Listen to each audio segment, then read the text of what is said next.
Očitno je leta 2022 postalo normalno, da čakamo na bencinskih servisih. Sicer ne vsi za bencin, ampak nekaj je že treba. Ne me zdaj čudno gledati, če ob 3:16 sklede sredi Italije čakam sam. Pri volanu si moramo dati vedno neke težke izzive in tokrat sem hotel preizkusiti električni avto na res dolgi poti. Na Sicilijo grem. In poleg dosega sem hotel preizkusiti še, kako deluje kartica, ker BMW obljublja, da njihova skoraj posod. In očitno deluje. Začel ga je polniti z 200 kW, zdaj je padel pri 83% na 57 kW, tako da še malo počakam, pol pa pičem dalje. Do naslednje polnilnice je slabih 300 km.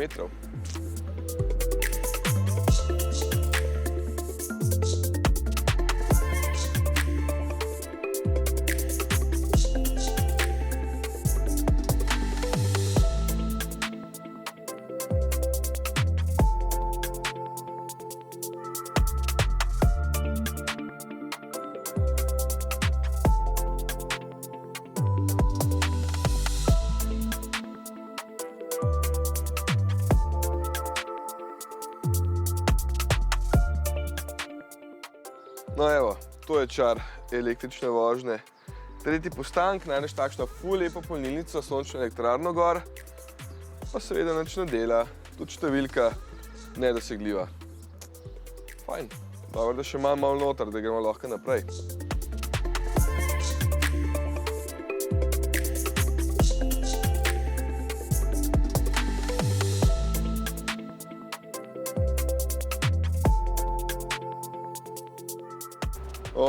Hvala kurtu. Zdaj sem pa že na tretji polnilnici. Dve nista delali, ne vem zakaj, kartica sploh ni parila, pa ni bila kartica kriva, ampak polnilnica sama. Pa nisem toliko grdo parkiral, ampak sem mogel zaradi tega, da lahko kabel sploh spravim od spodaj. Imam pa jaz tudi sončno celico na uri, piše kle Tough Solar. Tako da kle je gor, je tudi elektrarna. In fila moj avto.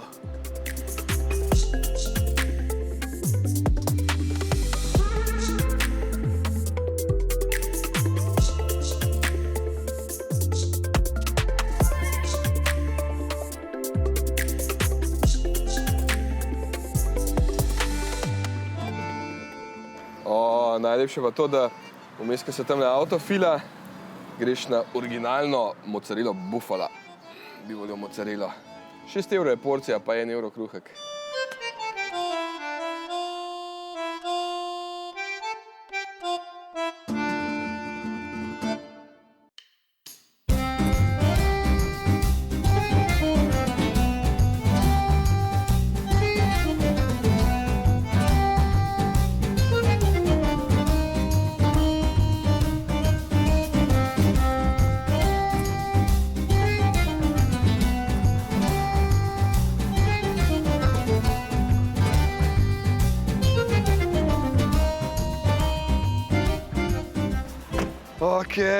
Evo, na cilju.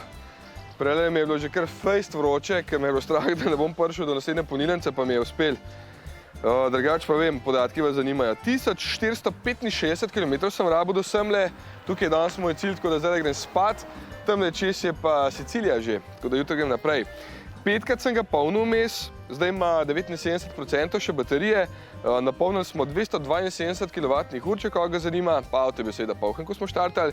Povprečna poraba je bila torej slabih 19 ur, pot do sem je pa trajala 18 ur pa pol. Zdaj nam rekel, da je bilo bistveno dlje, kot bi bilo z navadnim avtom, ker je bilo treba vmes tudi malo počivati. Zdaj ga dam pa še polnic.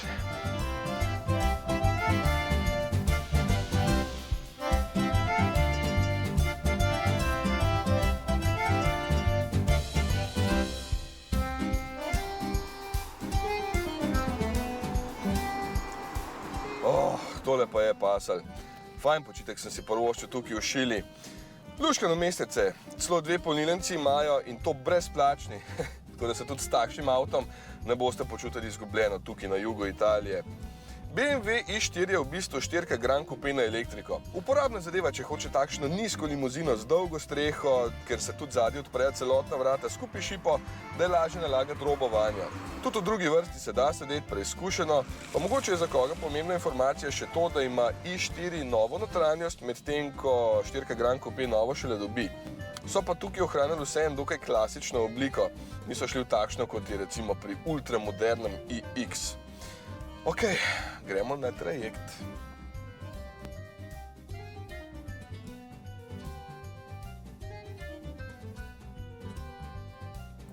35 € stane enosmerna vozovnica, vozijo pa vsakih 40 minut, če sem prav videl, tako da ni nekih skrbi, da boš kaj zamudil.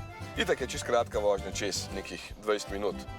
Zanimivo je, kako BMW obljublja, da je povprečna poraba pri tem i4 okrog 19 km na 100 km. In tudi moja poraba je tukaj nekje. Kar ok, čeprav se res ne vozim toliko hiter, ker je veliko kvazi nekih del bilo na avtocesti in sem pol zaradi tega mogel iti malo počasnej. Je pa tudi zanimiv, koliko novih stvari izvem vsakič, ko se vozim po kakšni zame novi deželici. Če imaš oči na pecljih, mimogrede vidiš kakšna stvar, ki je ziher vredna ogleda. Recimo tista bazilika tamle gor na vrhu.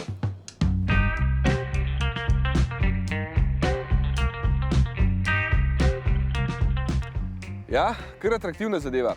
Tindari. Huda bazilika, ki stoji na hribu, kjer je bila v antiki velika grška naselbina. Sicer je kar slabo ohranjena, ima pa hud amfiteater, pa atraktivne ostanke palače. In hrana, jasno, najpomembnejša stvar na poti. Saltimbocca je tale sendvič, za katerega ti spečejo frišno testo kot za pico, not pa tudi dajo svež paradižnik, mozzarelo in pršut. Zelo dobro je bilo, sploh za 7 €. V Italiji ni težav s hrano. Ok, aj polhan? Je. Gremo.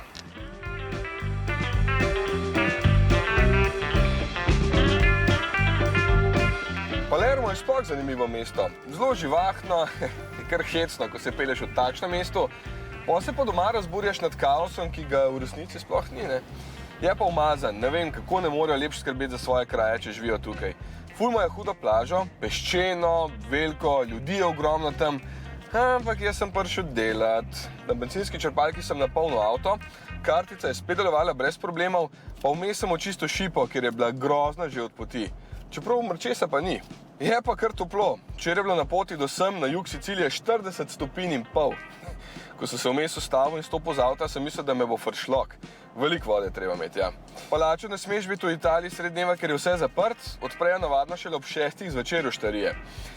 Tukaj je pokrajina zdaj precej manj gorata, vse je bolj odprto, ni avtoceste, tudi manj prometa je, lepo je. Naselja so itak vedno najslabši del poti, ker je vse umazano, neurejeno, vmes je pa top, ko se voziš po lepi naravi. Evo, zdaj me čakata pa dve zadevi. Najprej nekaj naravnega, potem pa še nekaj zgodovinskega tamle gor na hribčku. Ja, je bilo kar nekaj za videti, naravne lepote takšnih in drugačnih oblik. Bile so pa tudi tele bele skale, ki jih imenujejo turške stopnice, ker so se tam skrivali turški pirati, ker je bilo morje bolj mirno in lažje bilo pristati in iti po štengah na obalo. Ful zanimivo pa je, da je želel lastnik teh stopnic prodati atrakcijo komu drugemu kot najbogatejšemu zemljanu Elonu Musku, da bo lepo poskrbel za njih, ker jih turisti zaradi nobenega nadzora uničujejo. Tole je pa obzidje nekoč ogromnega antičnega mesta v Grčiji, 400 let pred našim štetjem, ki je imelo po ocenah od 200 do 800 tisoč prebivalcev. Ko je bil tukaj na obisku še kar znan grški filozof Platon, je rekel, da gradijo, kot da bodo živeli večno in jedo, kot da je zadnji dan. Huda izjava. V Grkih so si to mesto lastili Kartažani, potem Rimljani, Saraceni, Normani, no, danes pa Italijani in se imenuje Agrigento. So si ga podajali kot si mi novinarji, recimo tale naš i4. Vsi ga hočemo, samo noben ga nima za skozi. Tole so ostanki templja Olimpijskemu Zevsu, ampak so ga nažalost uničili mnogi potresi. No, kamne, ne, ki so bili tukaj, so pa uporabili za gradnjo pristanišč tam dol. To je kakšen kip. Najlepše pa ohranjen tale Concordo tempelj, ker so tukaj imeli kasneje tudi Rimljani svoje cerkve in so pač lepo skrbeli zanjo, ne? Isto pa je nekaj. Je tole.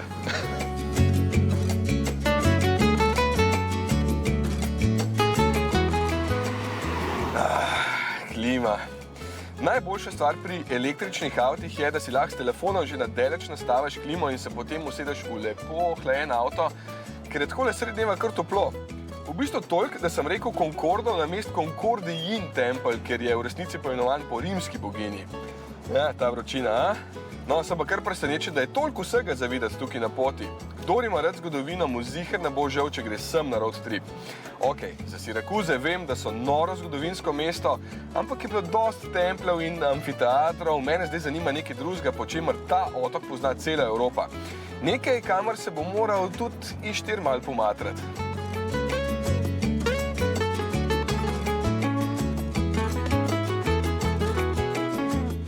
Ampak vmes sem se vseeno ustavil še v mestu Ragusa, čisto na jugu Sicilije. Tudi to mesto je del UNESCO-ve svetovne dediščine, ker ima tako bogato zgodovino. Celo iz 2. tisočletja pred našim štetjem naj bi bila tukaj že naselja, no v moderni zgodovini pa so recimo znani po tem, da so se močno uprli fašističnemu režimu. Ja, pa to sem še izvedel, da se je hrvaški Dubrovnik nekoč imenoval Ragusa.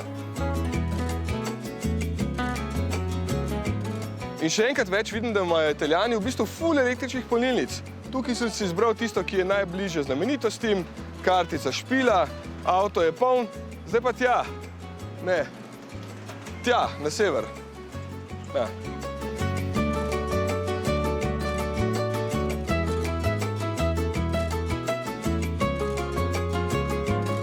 Tudi to je treba. Drugače pa tukaj mora takšen električen avto nabirati energijo. Mogoče se kleje še ne vidi tako dober. Tale šok, pogledajte gor. Hudo, ne? Ja, tukaj na jugu Sicilije so kar dobro pripravljeni na prihodnost. Veliko je teh elektrarn. Ček še malo urco nafilam. Sonček. Dosti je. Gremo dalje.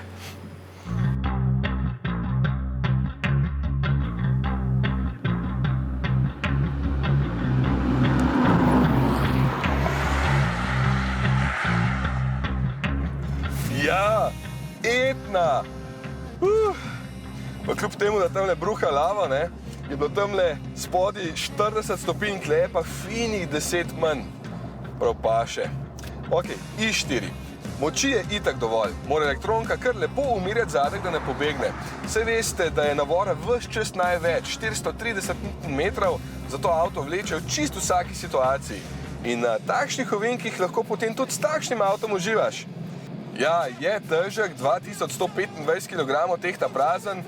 Baterije so pri električnih avtih vedno težke, tega zaenkrat ne moreš skriti. Ampak vseeno, ima 250 kW, 340 konjev, pa lepo imam tle v programu Sport, da da tudi malo zvoka. Power, ne, ni to, ampak tlej nekaj pa je.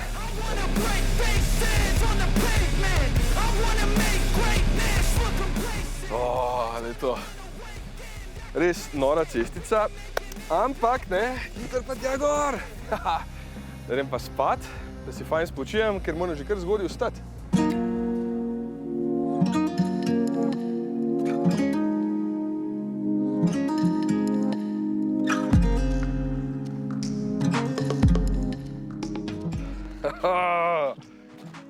To je to, ne?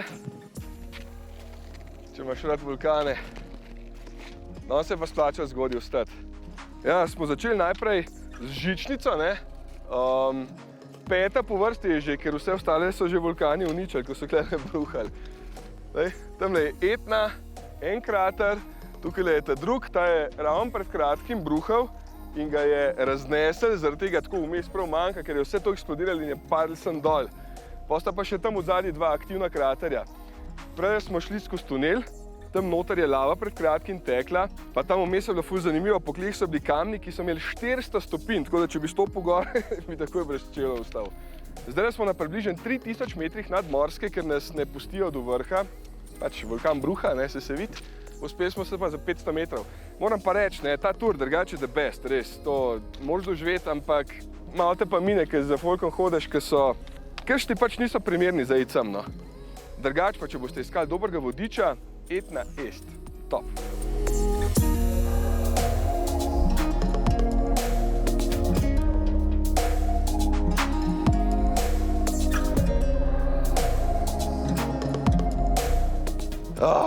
Super je bilo. Ta huda urca mi je pokazala, da je bilo 545 višincev do gor, pa vse skupaj na koncu pa 600, tako da ni lih neka huda vadba, ampak lej, bil sem pa na 3 urih. Drugače smo pa dol grede videli hude kraterje, zelo frišne tudi nekatere, ogromno kaldero, pazi to, včasih je bila Etna baje visoka 4000 metrov, mislim, da 9000 let nazaj ali nekaj takega, potem se je pa podrla, tako da danes je visoka samo 3300, a ne. No, se še kar vedno.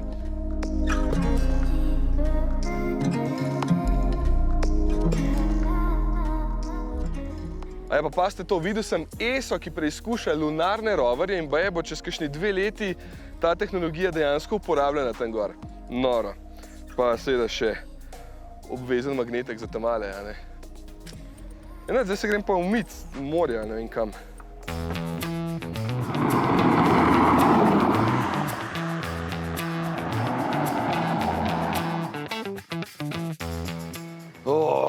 Tole je pa bilo. Se mi zdi, da sem sprav še kar kaj več, kot samo vulkanski prah sebe. Lej, še obrin me je. V glavnem, Etna je že tam delat za mano, zdaj sem že v Kalabriji in zdaj me čaka samo še ena malenkost. Pot domov. 1400 km. Prva postaja polnilnica. Itak.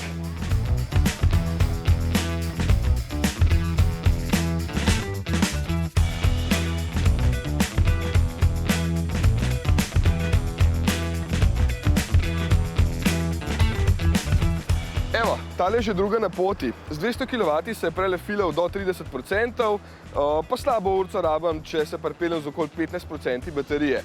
Drugače mi pa zelo hitro mine.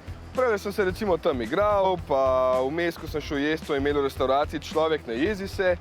Zdaj, ne vem, če je to sarkazem ali ne, ampak okej, sem poleg časa izgubil tudi igro, ne.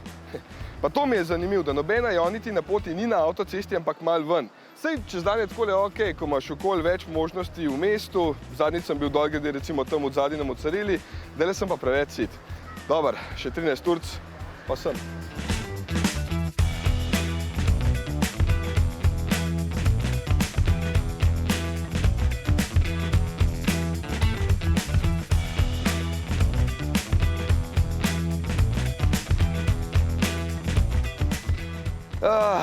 Cilj, oziroma še zadnji postank. Ura je 6:30, 9 dni nazaj sem začel tole pot, vtisi, Sicilija huda, več za videti, kot sem pričakoval, I4 pa zakon, res. Če gledam nanj kot na navaden ali pa kot električni avto, v obeh primerih je vrhunski.